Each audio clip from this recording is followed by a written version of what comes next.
Monseigneur Nicodème Anani Bariga bénissant, a été rappelé à Dieu le dimanche 4 août 2024. Le Togo a perdu une grande figure engagée pour son dévouement et son engagement à la cause de la paix, de la réconciliation et de la justice sociale. L'archevêque métropolitain de Lomé, Monseigneur Nicodème Anani Bariga bénissant, a été rappelé à Dieu le dimanche 4 août 2024, 72 heures plus tard. Le président de la République, Faure Sozin-Ag Gnassingbé, a reçu au palais de la présidence à Lomé une délégation de la conférence des évêques du Togo, 7. La délégation, conduite par son président, Monseigneur Benoît Alewanou, a porté au chef de l'État l'annonce officielle du décès de l'ancien président de la commission Vérité, Justice et Réconciliation, CVJR, de mai 2009 à avril 2012. À l'occasion, le chef de l'État a adressé ses sincères condoléances ainsi que celles du gouvernement, à la conférence des évêques du Togo, au clergé, à la famille du défunt, ainsi qu'à l'ensemble des fidèles catholiques.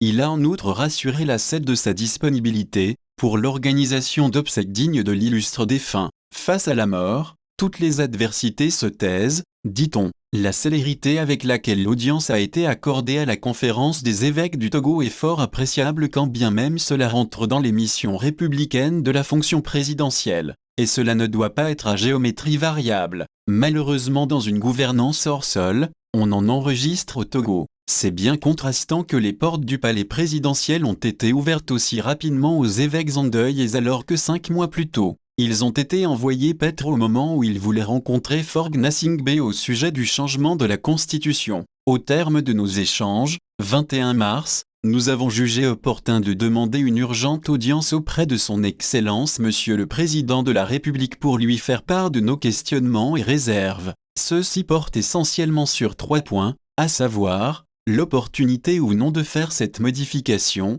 l'opportunité ou non du moment choisi, la procédure adoptée. Alors que nous attendions impatiemment la réponse à notre demande d'audience adressée au Président de la République, nous venons d'apprendre ce matin, avec grand étonnement, que l'Assemblée nationale a adopté la modification de la Constitution pour faire passer le Togo d'un régime semi-présidentiel à un régime parlementaire ce 25 mars 2024, a observé la SED dans un communiqué avant d'exhorter M. Gnassingbé à surseoir à la promulgation de la nouvelle Constitution. Mais que nenni! La promulgation de la fameuse Constitution a été faite le 6 mai 2024. Pour un sujet aussi crucial qui engage la vie de la nation, le successeur de Eyadema, qui s'est pourtant beaucoup appuyé sur l'Église catholique pour couvrir son accession sanglante au pouvoir en 2005, a tourné dos aux hommes de Dieu. Pour la cohésion sociale et le vivre ensemble, il y a bien des postures qui sont préjudiciables. Honoré Adontuit.